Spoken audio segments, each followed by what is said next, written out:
जब कोई बात बिगड़ जाए, जब कोई मुश्किल पड़ जाए, तुम देना साथ मेरा ও হামনবা।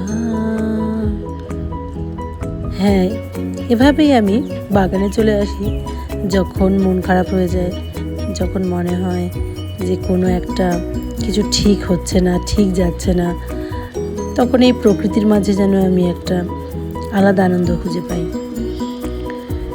আমাদের এই বাড়ির পেছনের সুইমিং পুল ঘেরা বাগানটা সত্যি খুব সুন্দর।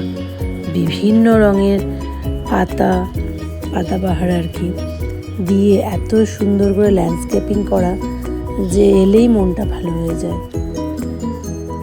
এই ফুলটাও আমার খুব প্রিয় ফুল, তাই বারবারই, যদিও এটা পাতা ঝরার সময় স্প্রিং, কিন্তু সত্যি এত সুন্দর চারদিকে ফুল রেখেছে, খুব ভালো লাগছে। হয়তো আপনারা আওয়াজ পাচ্ছেন পাতার।